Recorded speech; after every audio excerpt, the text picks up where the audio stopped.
একজন সহকর্মীর সঙ্গে নিবিড় সাহা, এ পর্যায়ে আরেকজনের সাথে যুক্ত হতে চাই, সুমন তানভীর। একটু আপডেট জানার চেষ্টা করে। সুমন তানভীর, আপনার মাধ্যমে আসলে নীলক্ষেতের একটা ছবির অংশ দেখতে পাচ্ছি এবং পেছনে বেশ কিছু মানুষ দাঁড়িয়ে আছেন। শুধুই কি উৎসুক জনতা নাকি কোনো রাজনৈতিক দলের সমর্থক, একটু জানাবেন। নীলক্ষেত এলাকাটা জুড়ে একটু আগে আমরা নানা রকমের নিরাপত্তা ব্যবস্থা দেখতে পাচ্ছি। সার্বিক চিত্র আপনি আসলে কি দেখলেন? কোনো শঙ্কা আছে কিনা, থাকলে ব্যবস্থাপনা কেমন?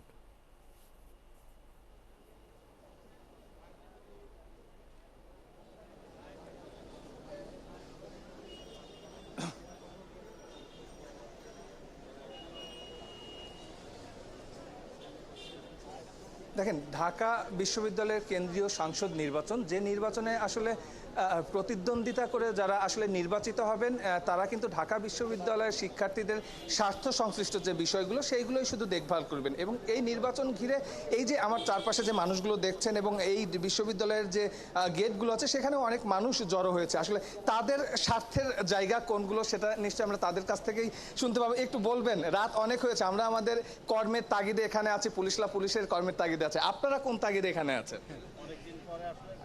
আসলে আমরা আসছি আমাদের নিজেদের তাগিদ থেকে, কারণ আমরা 5ই আগস্টের পরে আমরা একটি নতুন বাংলাদেশ গড়ার জন্য আমরা বাংলাদেশের ছাত্র জনতা সবাই মিলে আমরা দেশকে একটি সুন্দর বাংলাদেশ গড়ার জন্য আমরা চেষ্টা চালিয়ে যাচ্ছি।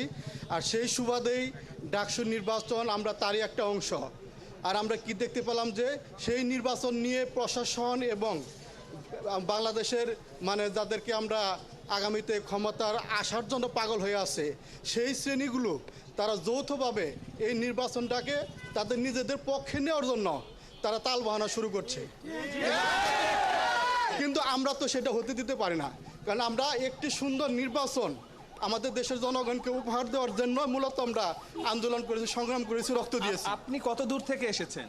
আমি আসছি দক্ষিণাঞ্চল থেকে, পিরোজপুর জেলা মঠবাড়ি উপজেলা থেকে। এই ডাকসু নির্বাচন উপলক্ষে এখানে না, আমি আসছি চিকিৎসার জন্য, জাস্ট আজকে সারা রাত্র রইলাম আর কি, যে একটা এতদিন পরে একটা নির্বাচন হয়েছে এবং নির্বাচনটা সুষ্ঠু হয়েছে, এই ফলাফলটা সবার সাথে শেয়ার করার জন্য, নিজে একটু উপভোগ করার জন্য এখানে উপস্থিত হয়েছি। আপনাদের জন্য আমরা সকাল থেকে রাত পর্যন্ত কষ্ট করছি, বাসায় বসে তো টেলিভিশনেও দেখতে পাচ্ছি। না না, তবে আপনাদের সাথে আমরাও শরিক হইলাম যে আপনাদের কষ্টটা আমরা ভাগাভাগি করে। আমরা আরো কয়েকজনের সঙ্গে একটু কথা বলবো। এই পুরো রাস্তা, নীলক্ষেত থেকে যে রাস্তাটা আসলে ঢাকা ভার্সিটির দিকে ঢুকেছে, সেই পুরো রাস্তা জুড়েই কিন্তু জনাকীর্ণ মানুষ, এবং সেই মানুষগুলো আমরা দেখছিলাম যে চারটা থেকে যে 9 ঘন্টা হয়ে গেছে, 9 ঘন্টা ধরে তারা বিভিন্ন জায়গায় অবস্থান করছেন এবং তারা তাদের মতো করে কিন্তু আপনি দেখছেন যে তারা শুনছেন, তারা বলছিলেন। আমরা একটু আপনার সঙ্গেও কথা বলবো।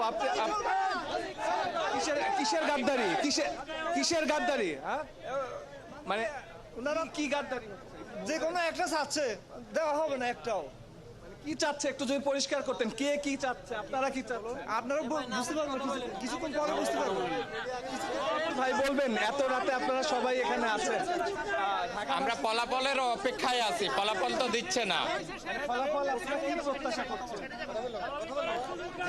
কি ফলাফল প্রত্যাশা করছেন আপনারা? কোনো ফলাফল না, যে ফলাফল আসে ওই ফলাফলের অপেক্ষা করছি।